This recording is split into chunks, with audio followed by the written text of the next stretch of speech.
Shalom,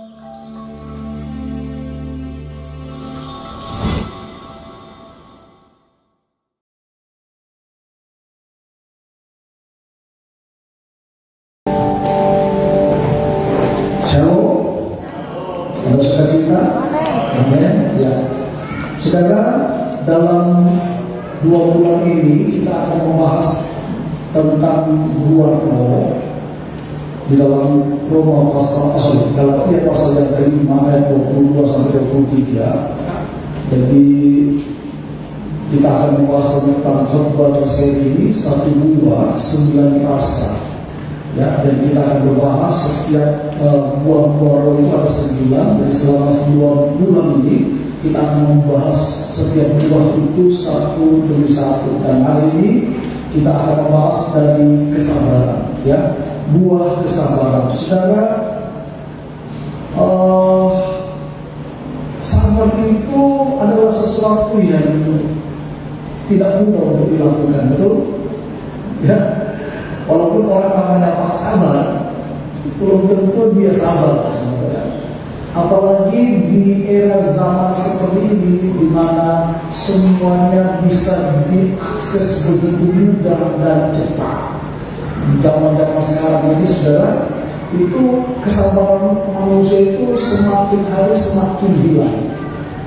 Ya, zaman sekarang kita mau mendapatkan informasi dari belahan dunia manapun dalam hitungan detik atau menit kita bisa mendapatkannya, betul? Ya.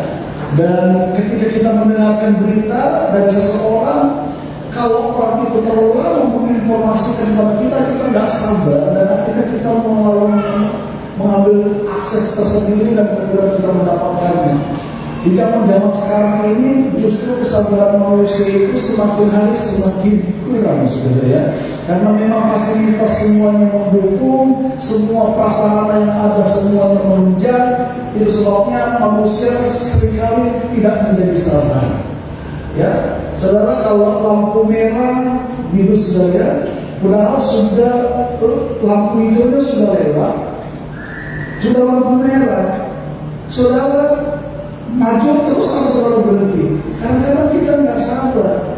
Kita jalan, tadi kan hijau, sekarang sudah tadi kan hijau, merah. Tapi waktu sudah merah kita masih tetap jalan. Itu menunjukkan kita nggak sabar. Apalagi waktu kita dalam keadaan terburu-buru, saudara, ya. Kita dalam lampu hijau jangan tajam, begitu merah yang di depan berhenti. Aduh, kenapa kok dia berhenti? Padahal masih bisa lewat itu. Aduh, karena dia berhenti buat terlambat, saudara, ya. Kesabaran kita kadang-kadang diuji dengan kondisi yang ada, ya. Apalagi zaman sekarang orang maunya cepat, ya, makan pun maunya cepat. Makanya ada mie instan, saudara, nasi goreng instan. Karena memang sekarang ini orang tidak mau berlama-lama.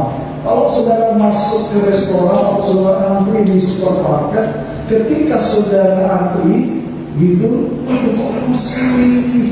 Apa yang dilakukan kasih? Kita mulai gelisah, betul? Ya, mulai gelisah. Kalau kita mulai lihat di sebelah sana, wah, itu kayaknya lancar dulu. Kita pindah.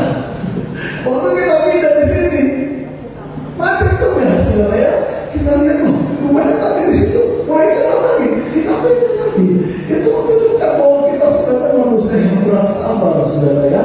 Dan itu hal yang sepele. Kadang-kadang memang kesabaran itu tidaklah mudah. Tapi saya mau supaya kita semua yang ada di tempat ini kita belajar untuk menjadi orang-orang yang sabar. Amin. Membangun rumah tangga juga harus sabar. Membangun hubungan dengan manusia sesama itu juga harus sabar. Dan hari ini kita akan belajar apa yang Tuhan mau tentang kesabaran.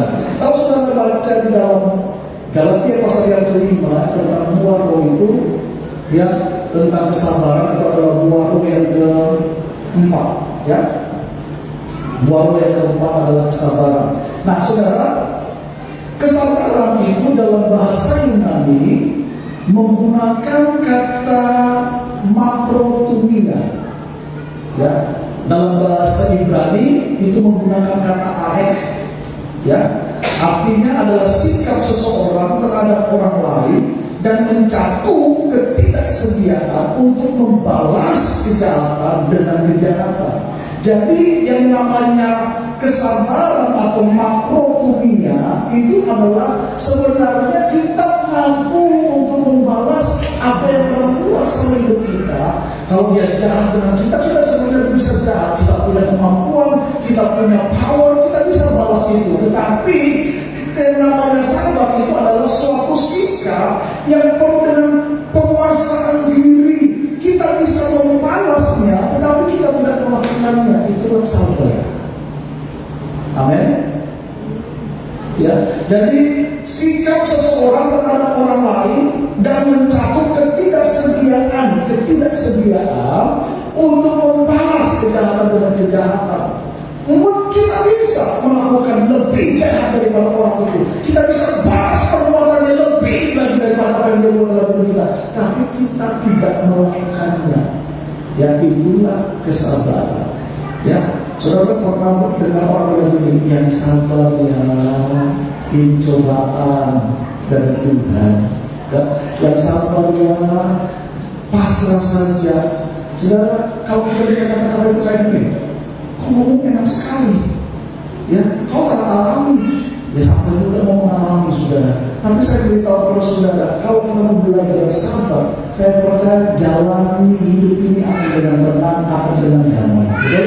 Tapi kalau kita nggak sabar, saudara, itulah yang menghalangi kita sehingga kita tidak bisa menjalani kehidupan ini dengan tenang. Ya, memang ada orang yang bisa melakukan sesuatu itu dengan santai. Sabar di sini bukan berarti pasif ya, saudara. Ya. Bukan tindakan pasif. Sabar ini adalah satu tindakan yang aktif juga.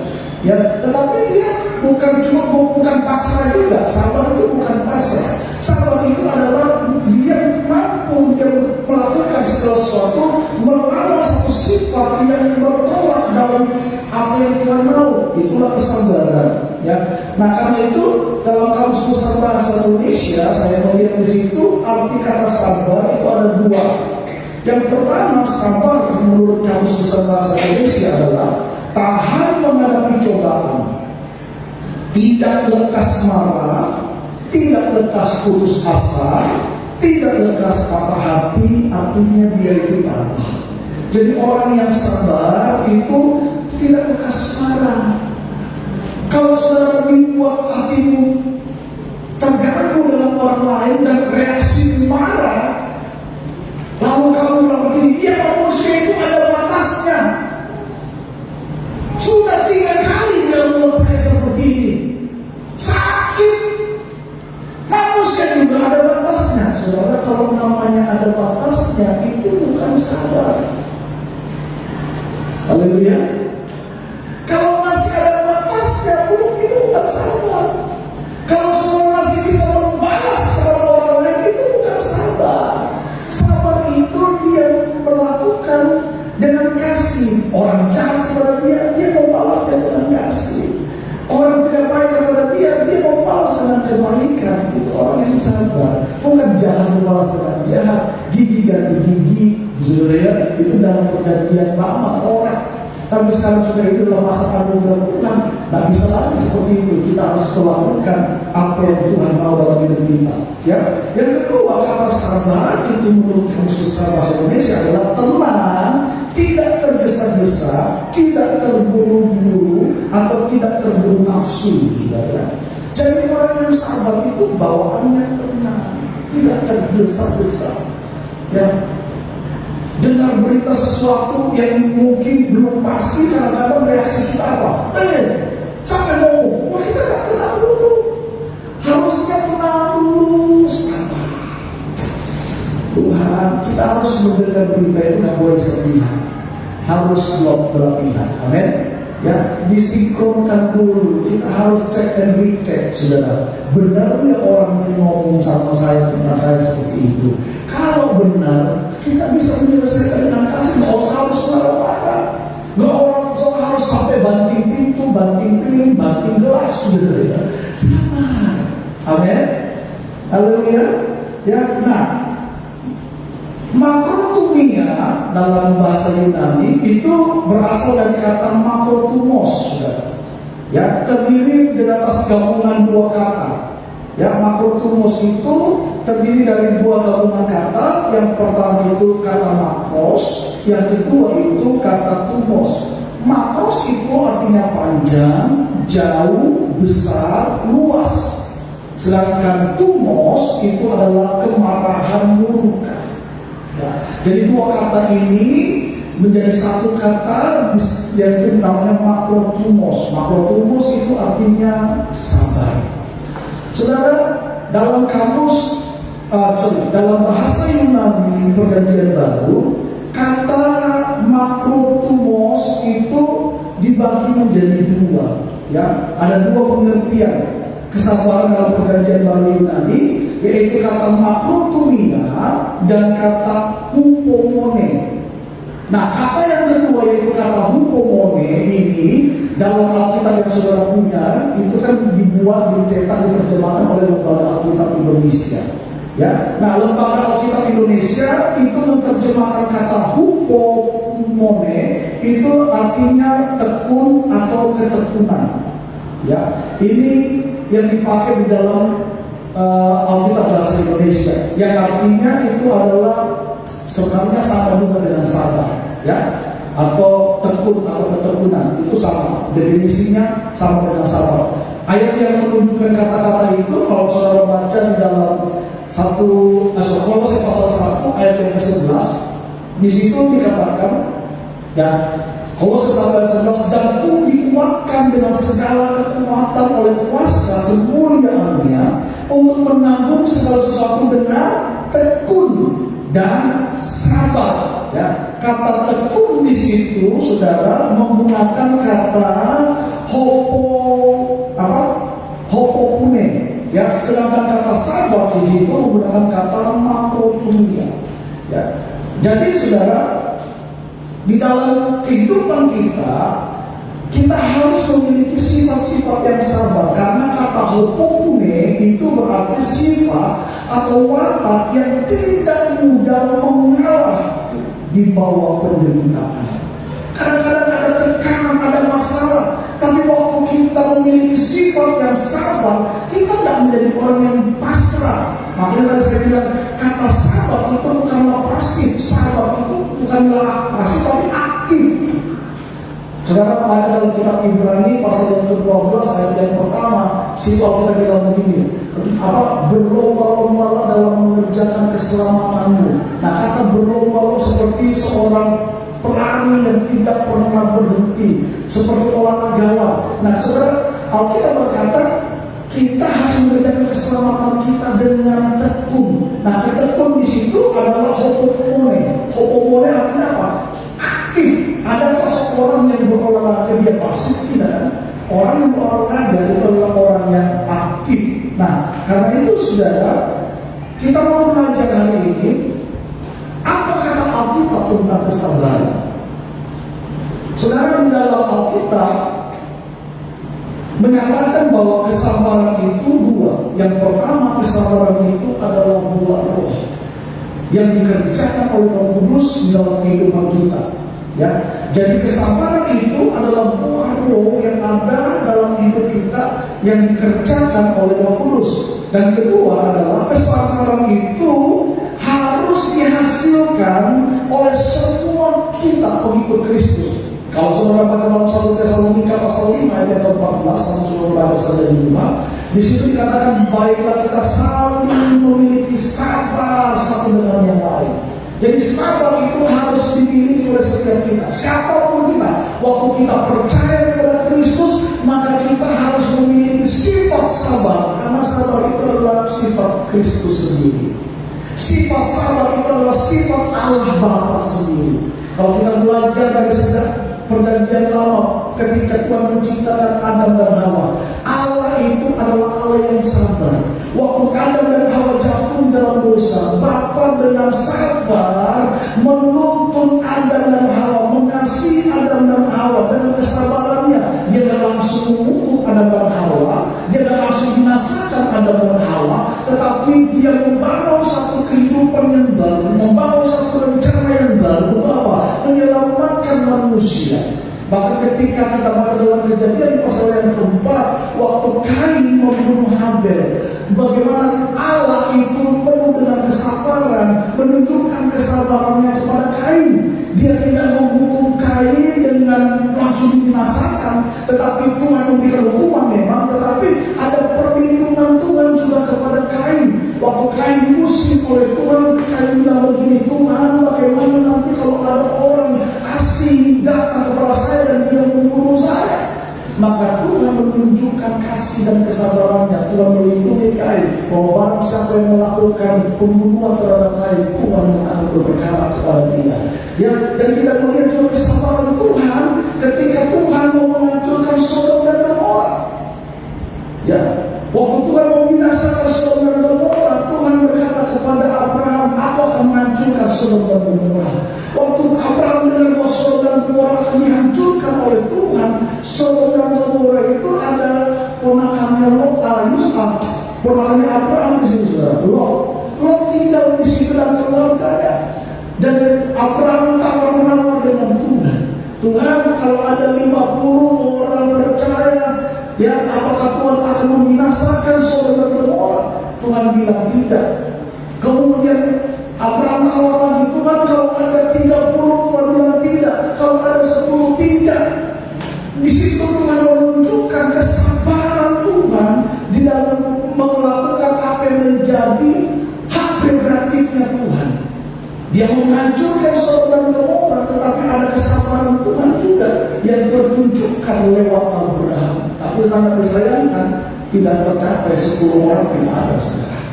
Ya, dan akhirnya Tuhan menunjukkan kesabarannya juga Allah. Dia mengangkat, memindahkan keluarga daripada Lot.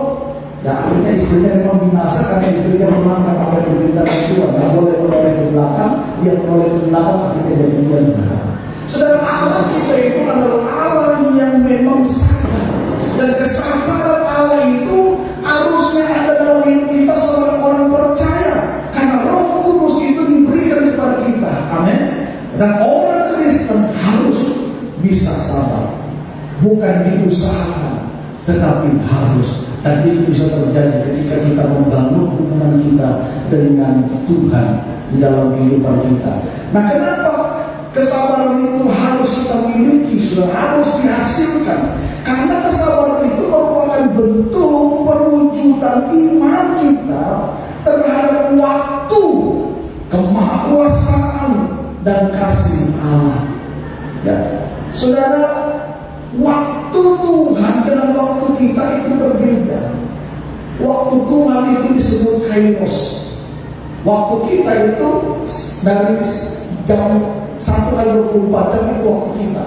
Satu hari itu ada 24 jam. Ya, itulah waktu kita. Nah, di waktu kita itu 1 kali 24 jam itu ada namanya kairos. Nah, kairos ini adalah waktunya Tuhan. Tuhan itu bisa bekerja semaunya dia. Di dalam waktu-waktunya kita dia bisa bekerja. Dan pada waktu dia bekerja itulah disebut dengan kairos. Amin. Dan kairos itu kita nggak bisa duga-duga. Kairos itu kita nggak bisa, besok pasti Tuhan tolong saya, besok pasti Tuhan buat mujizat sama saya. Nggak bisa, karena itu adalah waktunya Tuhan. Yang kita lakukan apa? Kita tetap bekerja, melakukan apa yang terpercaya dalam hidup kita dalam waktunya kita. Dan waktu kita bekerja dengan waktu yang Tuhan berikan kepada kita, kita setia, kita melakukan sesuatu untuk kemuliaan Tuhan. Di saat itulah ada namanya kairos. Tiba-tiba Tuhan bisa membuat mujizat. Tiba-tiba Tuhan bisa menyembuhkan kita waktu kita sakit. Tiba-tiba kita bisa mengalami mujizat keuangan. Itulah kairosnya Tuhan. Amin. Haleluya. Dan di dalam menunggu waktunya Tuhan itu perlu kesabaran, saudara. Waktu Tuhan berjanji kepada Abraham, kamu akan punya anak. Nggak langsung hari itu Abraham punya anak. Saudara tahu berapa lama penantian Abraham dan Sarah? 25 tahun, saudara.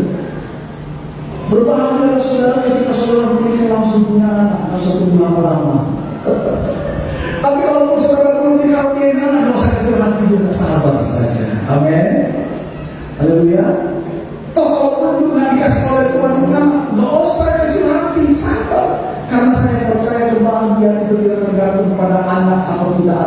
anak. Haleluya. Amin.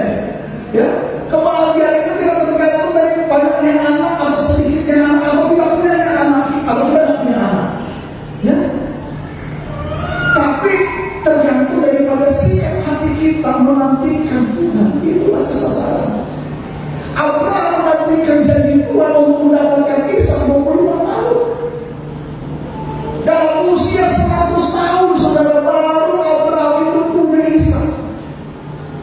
Di usia senja, Sarah juga sudah mati haid, sudah tidak mungkin bisa melahirkan dalam ilmu kedokteran, dan mungkin bisa punya anak. Tetapi ketika dia sabar menantikan Tuhan, ada namanya kairos Tuhan. Dan pada waktunya Tuhan itulah dia mendapatkan seorang anak di usia senja. Saudara, kalau Tuhan bercanda itu luar biasa, saudara ya.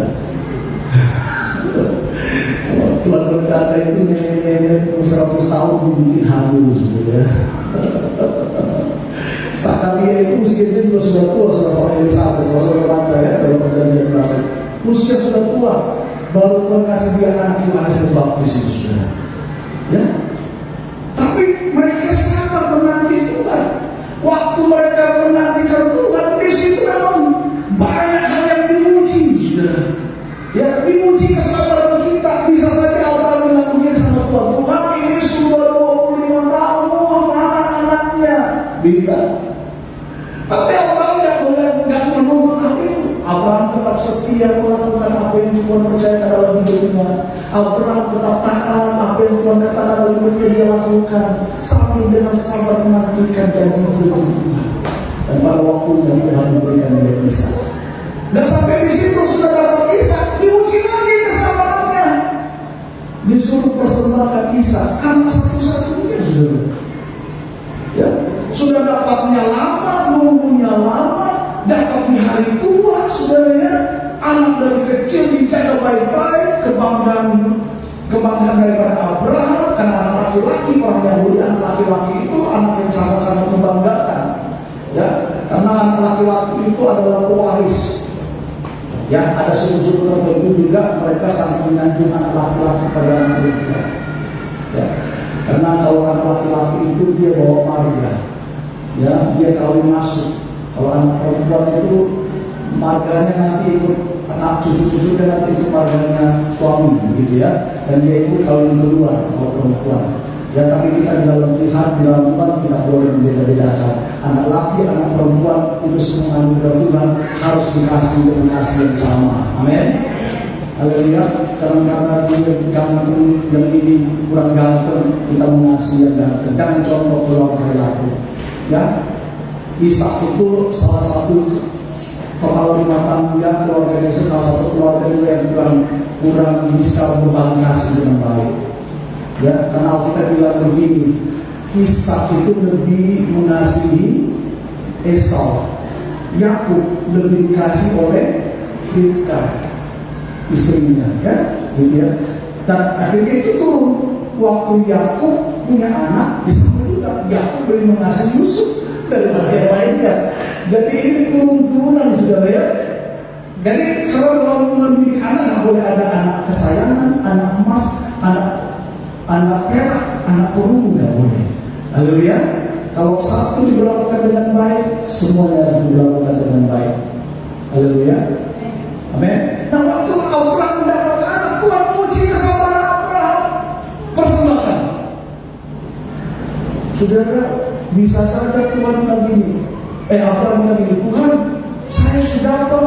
Tuhan minta, aduh Tuhan, kau telah tahu hati ini sakit setengah mati.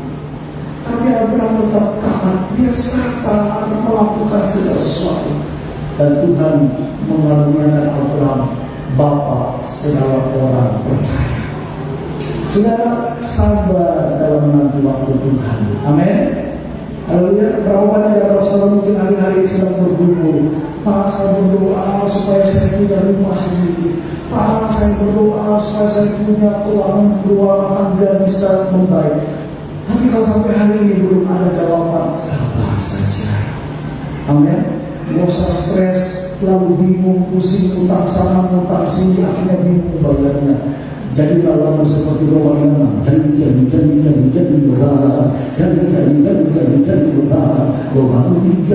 lubang digali. Akhirnya seperti itu. Hidup cuma untuk bayar utang. Kau usah cukupkan dirimu dengan apa yang ada padamu. Amin. Haleluya. Saya punya teman dulu sudah di Surabaya. Suaminya itu kerja di kantor PLN. Itu pun juga bukan pegawai tetap. Istilahnya itu apa?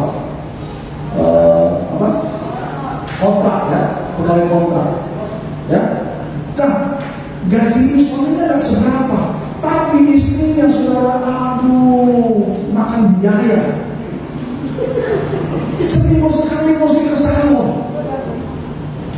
Kalau dia tidak punya uang ke salon, nanti dia pinjam mamanya, ya. Nanti bulan depan kalau semuanya dia dibayar. Sudah kayak gitu, handphonenya 2, nomornya juga 2. Kalau waktu itu pulsa kan masih mahal, sudah ya. Di tahun-tahun 2000-an itu masih mahal pulsa, sudah. Lalu kasihan suaminya satu kali datang ke rumah saya, dia lupa, saya bingung dengan istri saya. Bagaimana nggak bingung? Bergaulnya sama orang-orang yang berduit. Jadi dia nggak mengukur diri. Boleh bergaul sama orang berduit boleh, tapi saudara harus mengukur diri gitu loh. Jangan mereka kalau angkat juga sama dengan mereka. Akhirnya apa? Sepeda motor aja nyuci sudah tua sudah ya, untuk kemana-mana dengan motor super big. Yang itu susah sekali. Tapi gaya hidup istrinya luar biasa, saudara. Waduh, setiap sebulan sekali mesti dulu pedicure dan cure lainnya.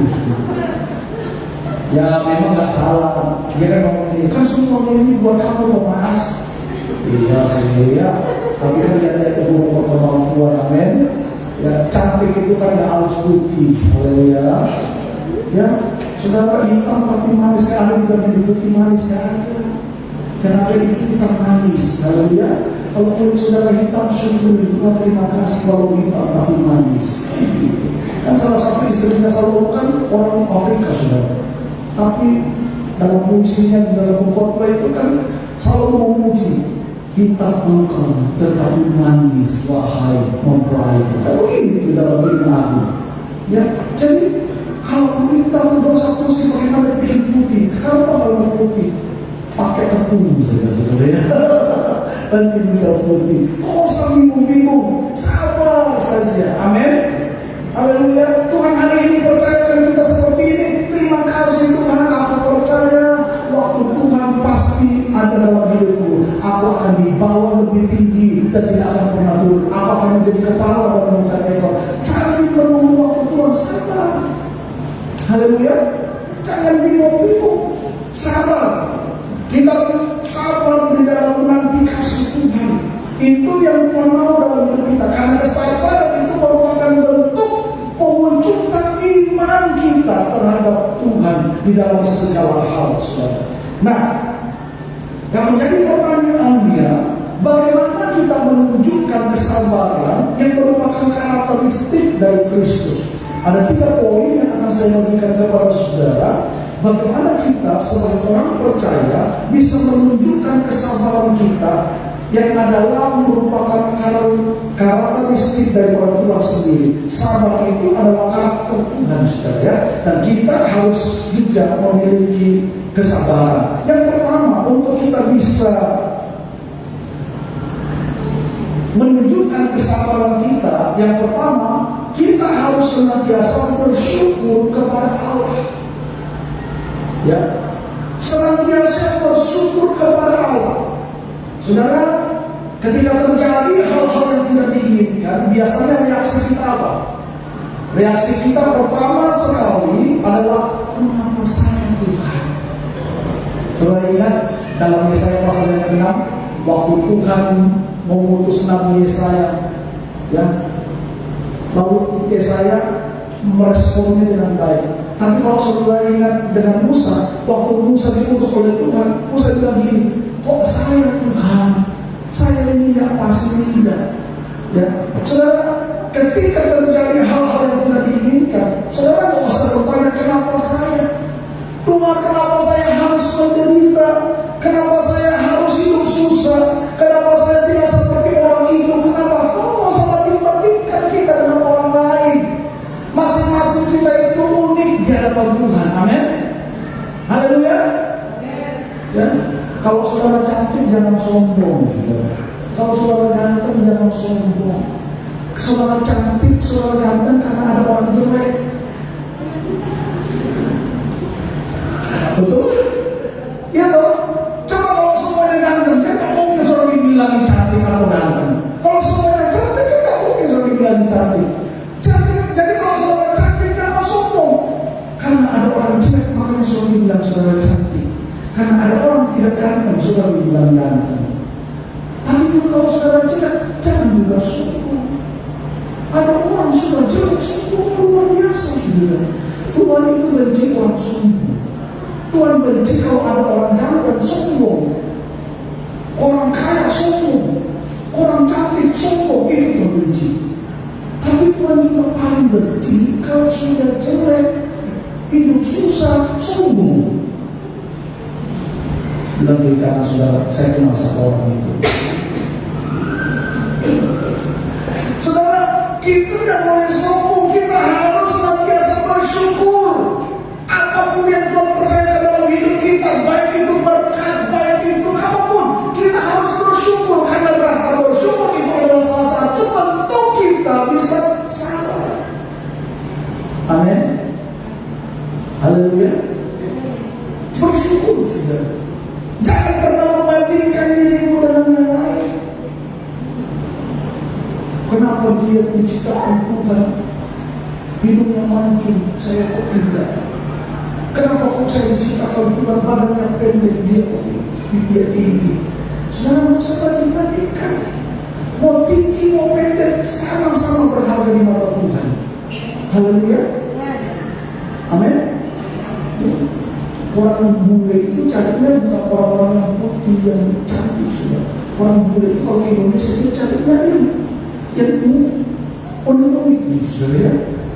Saya bilang hidup Tuhan, saya tidak mungkin bisa berubah hidup saya tidak mungkin bisa menjadi orang yang lebih baik. Saudara, tidak usah bersungguh-sungguh, tidak usah bandingkan diri saudara dengan orang lain. Di Solo itu saya kenal satu hamba Tuhan namanya Pendeta Samuel Budi.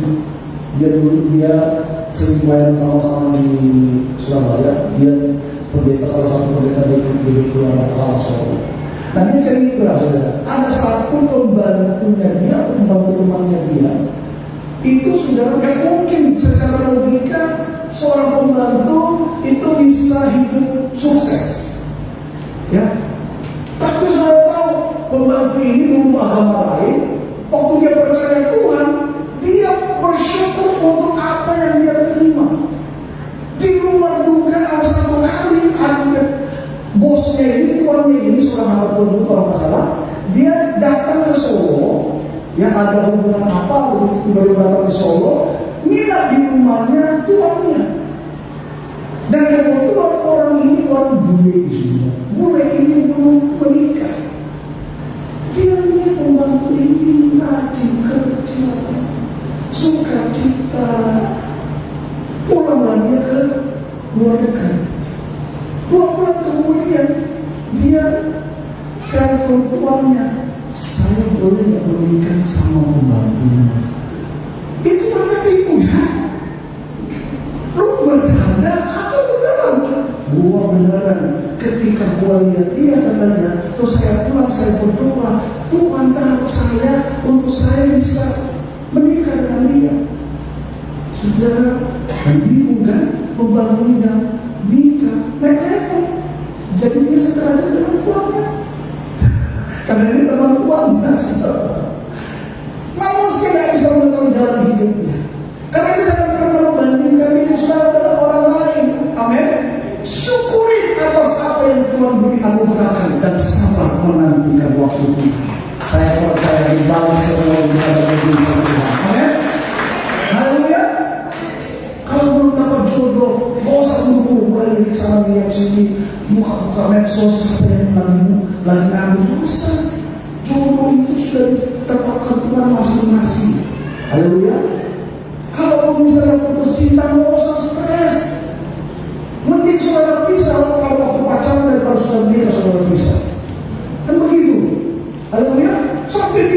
banget, ya kayak dunia ini mau runtuh gara-gara kehilangan si Joni atau kehilangan si Marta. Masih banyak Marta yang lain, masih banyak si Joni yang lain, walaupun marganya mungkin berbeda. Haleluya. Ya, ngomong sama akhirnya bingung, aduh saudara. Saya itu heran lihat anak-anak muda sekarang. Anak muda sekarang itu saudara lalu bangga sekali kalau dia punya pacar dan bisa gandeng seorang laki-laki ganteng. Ya, kebahagiaan itu tidak menjamin kalau nanti saudara punya pacar ganteng atau tidak. Yang penting itu bertanggung jawab takut Tuhan. Haleluya. Amen. Ya, Pak, katanya six pack. Jangan sekarang hati-hati dengan badan six pack. Bisa-bisa makan jeruk itu sudah. Karena kalau saudara lihat di YouTube, badannya kokak, tapi mau gitu jalan. Six pack sudah. Waktu fitness, ya. Six pack. Tahu-tahu jeruk pakai jeruk. Ya, sekarang itu orang cari itu bukan yang six pack, yang dicari itu one pack sudah. Karena itu bapak-bapak yang one pack, hati-hati ya. Karena orang-orang hidung belang di luar sana yang gini, orang-orang yang badan six pack itu tidak ada duitnya. Tapi kalau perut buncit itu yang banyak duitnya. Ada orang stres tengah mati. Aduh, perut saya sudah buncit, bagaimana saya bisa turunkan berat gampang. Saudara, kalau perut buncit, mau kasih turun, mau kasih kempes itu gampang. Caranya mudah, tanpa biaya. Gak usah pakai macam-macam, pakai resep. Saya kasih tahu caranya ya. Saudara, waktu bangun pagi, sebelum saudara melakukan aktivitas, saudara bangun pagi, saudara duduk sederhana di tempat tidur saudara, itu sambil meluruskan kaki selonjor kaki. Lalu saudara mulai merunduk begini, tangannya ditaruh begini, ya. Lalu apa yang kamu lakukan? Setelah tangan begini, kalau merunduk, lalu duduk, bikin malu, bikin malu, bikin malu, bikin malu, bikin malu. Saudara, itu resep lagi kalau terusin, lagi tahu. Dan juga kita yang lagi. Karena waktu itu udah bikin malu, mau usaha untuk itu.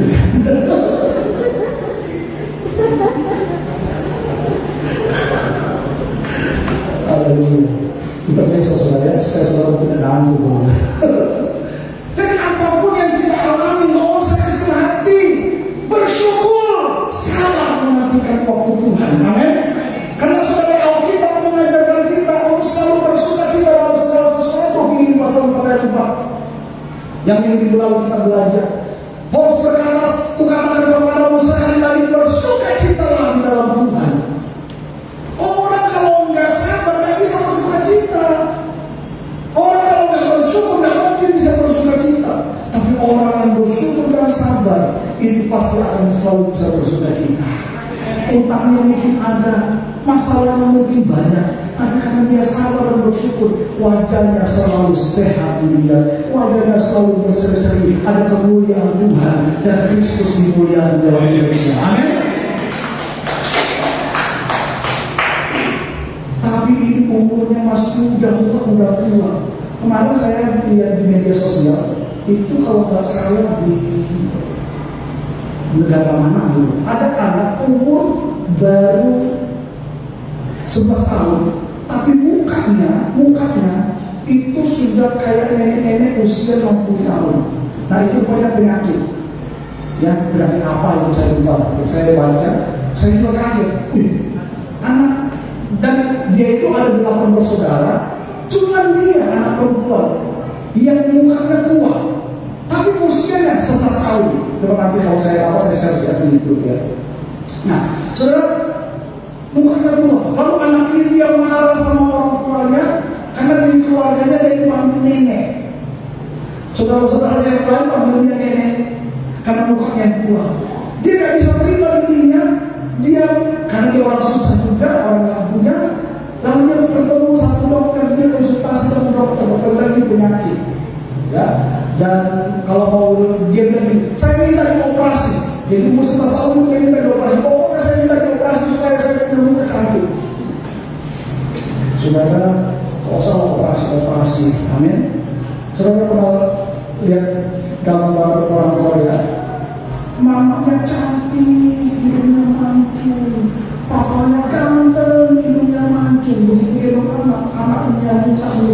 Aduh, ibunya pesek. Rupanya apa? Dua-duanya papa mama kasih operasi. Waktu punya keturunan yang sama. Ya mungkin papa mama itu ibunya pesek. Jadi kan operasi dari nanti. Sudah lah, kalau makanya saya bilang di rumah itu, kalau saudara mau lurus, jangan dikritik. Kalau sudah kritik, jangan dilurus. Ya, nanti begitu punya anak menikah, bertolimo. Kenapa saya begitu? Ini aku kritik. Udah mama aku lurus. Udah mama berhubungi. Sedangkan kita harus bersyukur. Satu dari satu yang dikatakan begini, bergembiralah akan hal itu. Sekalipun sekarang ini kamu seketika harus berduka cita oleh berbagai-bagai pencobaan. Amin. Sekalipun ada masalah, sekalipun ada rintangan, sekalipun ada pergumulan, sekalipun ada beban, tetapi kita ketika bersabar dan bersuka cita, kita akan melihat perkara-perkara yang besar itu terjadi dalam hidup kita. Haleluya. Karena itu saudara perlu bersabar, sabar dan bersuka cita. Karena percobaan yang kita alami itu adalah percobaan biasa, tidak akan pernah melebihi kekuatan kita.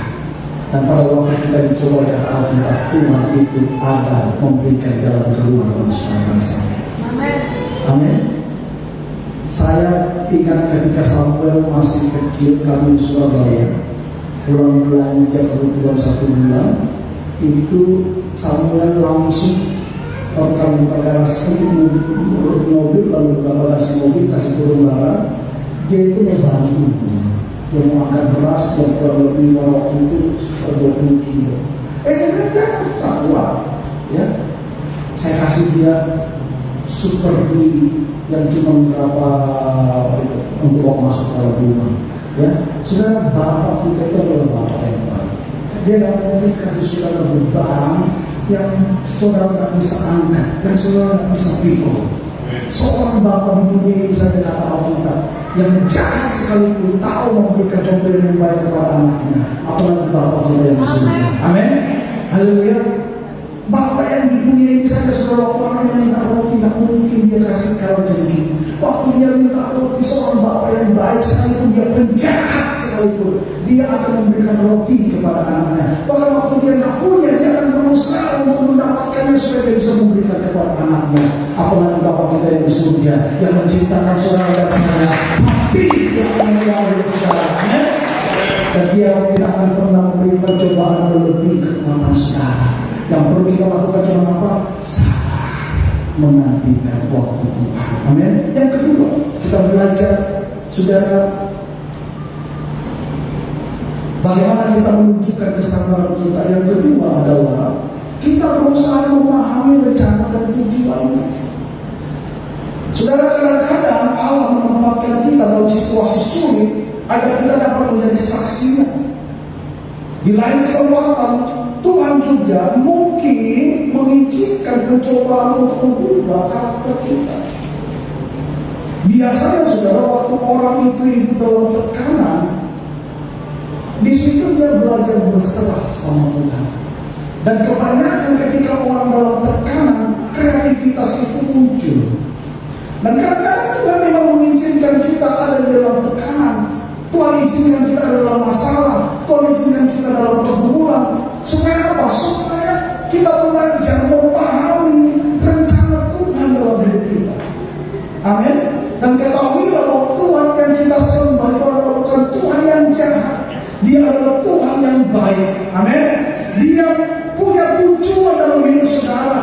Dan tujuan Tuhan dalam hidup saudara di Yeremia pasal yang ke-29 ayat yang ke-11. Rancangan Tuhan bagi saudara dan saya adalah rancangan masa depan yang penuh dengan harapan. Amin.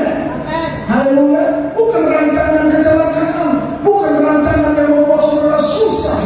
Tidak, tapi rancangan penuh dengan damai sejahtera dan harapan di dalam Tuhan. Karena itu saudara, dengan adanya persoalan, dengan adanya masalah yang kita hadapi, kita perlu duduk diam menantikan waktu Tuhan, bertanya kepada Tuhan, Tuhan apa yang ingin Engkau kehendaki di balik semua yang aku alami ini. Haleluya. Bukan tanya kenapa saya Tuhan, mengapa ini terjadi, bukan. Tapi belajar menantikan Tuhan, tunjukkan apa yang Engkau ingin lakukan lakukan dalam hidupku. Waktu engkau mengalami sakit penyakit, jangan salahkan orang lain, jangan salahkan dirimu, jangan salahkan Tuhan. Tapi coba belajar tenang di dalam kehadiran Tuhan. Bertanya, Tuhan, apa maksud Tuhan memberikan saya sakit penyakit ini? Pada waktu papa saya divonis dokter sakit penyakit komunikasi, karena papa saya pada waktu itu merokok berat dan minum. Papa saya tahun 77 itu hijrah dari Balikpapan ke Bontang. Nah pada waktu itu mama saya buka bar minum-minum, karena waktu itu tahun 77 Bontang, Kalimantan Timur itu lagi pembukaan lahan kilang LNG di Barat. Ya, dan itu banyak sekali tenaga tulis, ada dari Amerika, Jepang, Korea, Australia dan sebagainya. Nah, saudara tahu papa saya itu setiap hari itu pasti minum. Mama saya juga dulu peminum. Zaman itu belum ada PDAM, jadi kami itu mengandalkan air hujan. Gali sumur, kalau musim kemarau sudah nggak ada. Ya, lalu mama saya sudah tahu kalau pagi ini dia selalu bukan minum air putih, minum bir 1 botol bir hitam, pengukuran besar. Papa mama saya perokok berat sudah, zaman dia itu minum, waktu zaman perokok 55, nah saudara itu perokok berat. Mama saya itu saudara, satu hari mama saya sama papa saya itu masing-masing itu bisa 1, 2 sampai 3 bungkus dalam hari. Itu berlomba-lomba papa dan mama merokok. Saya pernah mencoba untuk merokok. Waktu saya mencoba untuk merokok, saya balik coba tekniknya salah. Dan sejak itu saya tidak merokok. Saya akhirnya barang apa ini? Dan puji Tuhan lah, akhirnya saya tidak merokok. Ya, tapi saya melakukan kesalahan lain juga. Nah, saudara, papa saya kan dia merokok berat, peminum juga. Akhirnya di hari tuanya dia mengalami sakit, paru-parunya bocor dan komplikasi, jantung dan sebagainya. Akhirnya dokter bilang tidak mungkin bisa disembuhkan. Secara logika pada waktu itu kami berpikir begini, Tuhan kenapa sih papa harus mengalami sakit ini? Kalau papa meninggal, siapa yang menjadi kepala rumah tangga? Papa kan kepala rumah tangga, pemimpin dalam rumah. Kalau dia meninggal, bagaimana kami anak-anak? Bagaimana mama? Itu sempat saya bertanya sama Tuhan. Tapi saya bersyukur justru papa saya sakit itu kami dijawab Tuhan. Saya yang dulunya nakal bertobat jadi hamba Tuhan. Ya, kakak-kakak saya juga yang lainnya dijawab Tuhan bertobat melayani Tuhan. Lewat apa? Lewat peristiwa papa saya sakit. Tapi mujizat Tuhan terjadi. Papa saya disembuhkan total. Kurang lebih sudah 15 tahun papa saya hidup. 15 tahun kemudian Tuhan panggil dia. Tahun 2000 sekian, saya 2020, tahun 2021 itu papa saya dipanggil Tuhan. 6 bulan kemudian mama saya Yusuf dipanggil Tuhan juga. Ya. Nah, peristiwa-peristiwa yang tidak mengenakan ini kadang-kadang Tuhan bisa pakai untuk kita bisa berbalik kepada Tuhan. Amin. Karena itu jangan pernah salahkan situasi, jangan pernah salahkan kondisi, tapi selalu belajar untuk memahami rencana Tuhan, tujuan Tuhan dalam hidup saudara. Amin. Sabar. Tuhan apa yang kau lakukan dalam hidupku? Apa di balik peristiwa ini yang Tuhan akan kerjakan? Dan saya percaya kalau Tuhan yang bekerja dalam hidup kita, Dia akan melakukan mujizatnya di dalam kehidupan saudara dan saya. Amin. Haleluya. Karena Roma pasal yang ke-8 ayat 28 itu pasti akan terjadi. Dia itu Allah yang turut bekerja dalam segala sesuatu untuk mendatangkan kebaikan bagi saudara dan saya yang mengasihi Dia. Haleluya. Yang ketiga saudara, bagaimana kita menunjukkan kesabaran yang merupakan karakteristik daripada Kristus. Yang ketiga adalah dengan cara kita harus mengingat janjinya. Waktu saudara berada dalam persoalan, sabar, tapi juga ingat janji Tuhan. Bahwa Tuhan kita adalah Tuhan yang tidak pernah ingkar janji. Kalau manusia itu selalu ingkar janji, betul? Contoh yang sederhana aja. Sudah waktu saudara menikah, itu kan saudara berjanji, ada janji nikah, betul? Tapi buktinya sudah janji depan Tuhan, di depan pendeta, di depan mama tua, di depan mama sendiri, papa sendiri, di depan jemaat, masih bisa ingkar janji. Aku akan setia kepada si Bambang dalam keadaan suka maupun duka, dalam keadaan senang maupun susah, dalam keadaan miskin maupun kaya, sampai apa? Mau memisahkan. Nah, belum mau memisahkan saja sudah ada orang lain. Dulu waktu pacaran, sebelum punya pacar, berdoa minta, Tuhan kirimkanlah aku kekasih yang baik hati, yang mencintai aku apa adanya. Dapat jodoh, tapi sekian pasang mata menyaksikan sakramen yang kudus dan luar biasa. Janji di hadapan Tuhan dan cobaan yang Tuhan luar biasa. 3 tahun kemudian, lelaki ibu ayah anak buset, aku tertipu lagi. Sudah tinggal muda saudara. Pulangkan saja aku pada ibuku atau ayahku. Saudara, mulai gak setia, mulai gak konsisten ikat janji. Itu manusia, tapi Tuhan ketika dia berjanji pasti dia akan genapi dalam usaha. Amin. Ya, karena itu saudara percaya bahwa di dalam Tuhan pasti segala sesuatu mungkin, dan bagi kita orang percaya segala sesuatu juga mungkin. Amin. Karena Roma 8 ayat 28 yang tadi saya katakan, bahwa dikatakan Allah itu turut bekerja dalam apa? Dalam apa? Segala sesuatu. Untuk apa? Mendatangkan kebaikan bagi mereka yang mengasihi Dia, yaitu bagi mereka yang terpanggil sesuai dengan rencana Allah. Segala sesuatu di situ termasuk apa, saudara? Termasuk dalam hal-hal yang Tuhan inginkan itu apa? Sabar di dalam hal mencobai kesabaran kita. Waktu Tuhan kasih kita masalah, sabar tidak kita menanti janji Tuhan? Waktu Tuhan izinkan perkumpulan perjalanan kita, sabar tidak kita menantikan waktu Tuhan? Atau kita mulai dari cara-cara pintas? Aduh, itu Tuhan terlalu lama. Minta Tuhan tunggu Tuhan terlalu lama. Akhirnya Tuhan cari orang pintar. Orang pintar pun juga minta sekolah, tapi bilang orang pintar. Saya tak mengerti itu.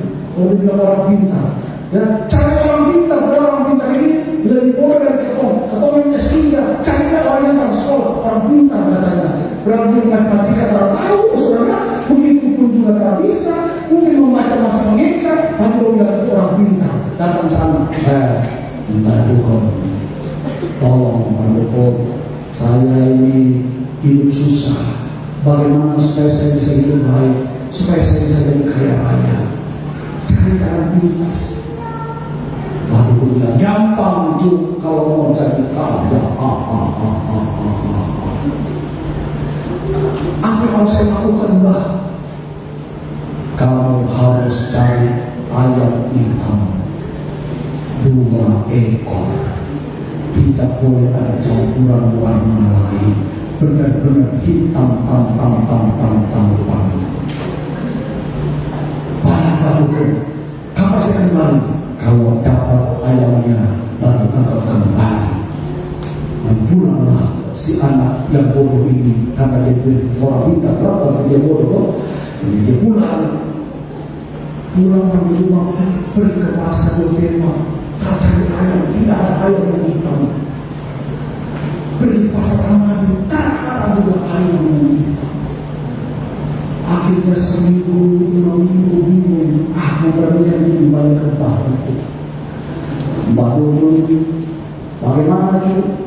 Apa kau sudah mendapatkan apa yang aku perintahkan? Aduh, minta maaf, saya tidak punya, dan saya sudah berusaha untuk cari di pasar Sentani, pasar Bertepa, sampai saya minta kirim dari samping juga tidak ada. Mbak Dukun bilang, gampang juga, usah repot-repot.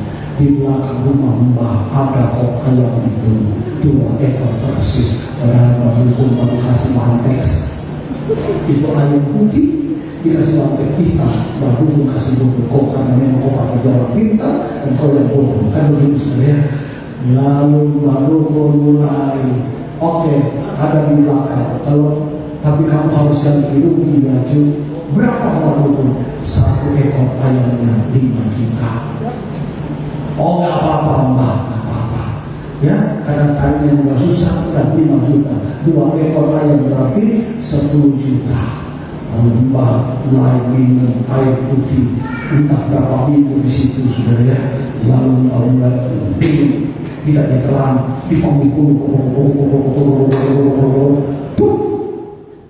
disemprotkan ke muka si cucu. Dan bahu pun tidak pernah sikat gigi. Hampir setengah tahun kita tangguh saja. Saudara pulang di situ jadi kaya, jadi stres. Kita dibodohi. Kenapa nggak sabar menantikan waktu Tuhan? Selainnya di dalam kisah Alkitab, di dalam 1 Samuel pasal yang ke-13, kalau sudah membaca, di situ ada satu kisah tentang Samuel dan Saul. Satu kali Saul itu mau berperang, saudara. Biasanya kalau setiap mereka bangsa Israel mau berperang, mereka harus mengadakan korban bakaran dan korban pendamaian. Ya, dan yang harus melakukan itu adalah imam, tidak boleh orang lain, karena itu adalah sudah perintah daripada Tuhan. Saul tunggu Samuel ini datang. Padahal bangsa Filistin itu dengan pasukan yang banyak. Ya, pasukan berkuda, pasukan berjalan kaki sudah banyak, dan pasukan Filistin itu sudah semakin mendekati bangsa Israel. Hari pertama Saul tunggu Samuel datang. Hari kedua tidak datang. Hari ketujuh ini hari saudara. Samuel juga datang. Samuel tidak sabar. Apa yang dilakukan? Dia perintahkan umat Tuhan, ambil lembu itu, sembelih, saya akan pimpin ibadah. Dia mulai pimpin ibadah. Dia potong sendiri itu lembu. Dia lakukan korban pembakaran dan korban pendamaian. Waktu Samuel datang, Samuel kaget. Sampai sudah bikin ibadah nih. Saul bilang, saya. Kenapa? Saya aja tuh. Suka-suka saya. Samuel bilang, kau kurang ajar. Kau tak menghormati Tuhan. Apa yang terjadi? Hari itu Samuel menyampaikan pesan Tuhan, dan Saul digantikan menjadi raja. Dan Tuhan berkata, karena kau tidak taat dan kau tidak sabar menantikan, maka engkau akan digantikan. Hari ini engkau akan turun tahta. Tuhan mempersiapkan seorang raja yang baru di dalam kau. Kenapa? Karena tidak sabar. Saudara, mari kita belajar sabar di dalam menanti waktu Tuhan. Amin. Di dalam menjalani hidup ini, karena saya percaya di balik setiap persoalan yang ada, Tuhan itu ada bersama-sama dengan kita. Haleluya. Terakhir, saudara, dalam Alkitab, kesabaran itu berarti tekun menuju pada tujuan, bertahan dalam pencobaan, ataupun dengan penuh harapan menunggu tergenapinya sebuah janji. Jadi waktu kita bersabar, berarti kita tekun, yang menantikan semua yang Tuhan mau, sambil kita mengarahkan pandangan kita kepada tujuan yang Tuhan mau dalam hidup kita. Amin. Karena kesabaran itu sudah tidak dibangun dalam semalam. Semalam tidak mungkin bisa membangun kesabaran. Tidak. Kesabaran itu dibangun perlu waktu dan perlu kuasa dan kebaikan Allah. Itu sangat penting dalam membangun kesabaran. Tanpa kuasa Allah, tanpa Roh Kudus Allah yang bekerja dalam hidup kita, kita tidak akan bisa mungkin membangun kesabaran itu. Amin. Haleluya. Karena itu kita perlu Roh Kudus Tuhan untuk menolong kita supaya kita bisa menjadi orang-orang yang sabar. Bangkit berdiri, sama-sama kita baca ini. Boleh ambil next. Tidak boleh. Oke, sama-sama kita baca apa yang ada di atas. 1, 2, 3. Sabar itu adalah sesuatu ilmu tingkat tinggi, sebuah kata yang bisa menjadi penghibur hati di saat setumpuk masalah yang bisa mengampuni. Amin.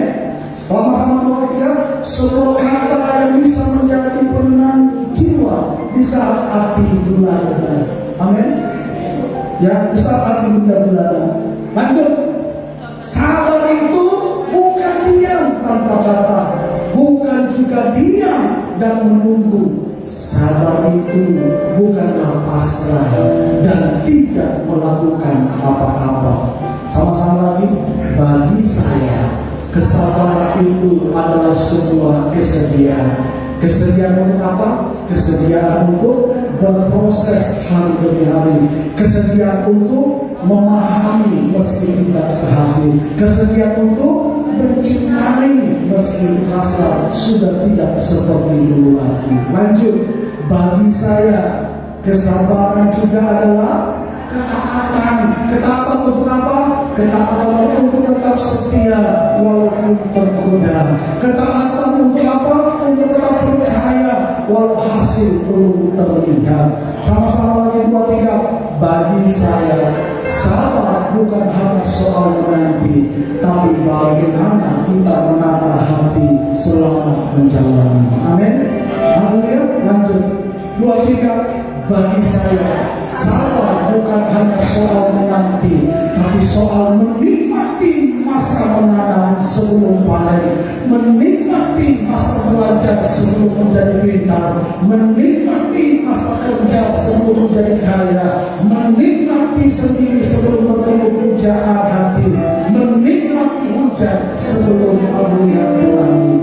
Amin. Haleluya. Itulah sabar. Dan saya berharap sudah berapa menjadi orang-orang yang sabar. Berapa banyak sudah menjadi orang yang sabar. Sama-sama baca komitmen kita 2, 3. Saya mau menjadi orang yang memiliki buah roh dengan rasa sabar. Walaupun hidup berat, bersama Kristus hidup menjadi berkat. Haleluya. Haleluya. Saudara, berat, BERAT. Mungkin hidupmu kau merasa hidupmu berat, tapi berat ini kalau saudara tambahkan K dari BERAT, saudara tambahkan K di antara R dan A, jadinya apa? Berkat. Hidup yang berat bersama Kristus menjadi berkat. Haleluya. Bila kiri kanan saudara, hidup yang berat bersama Kristus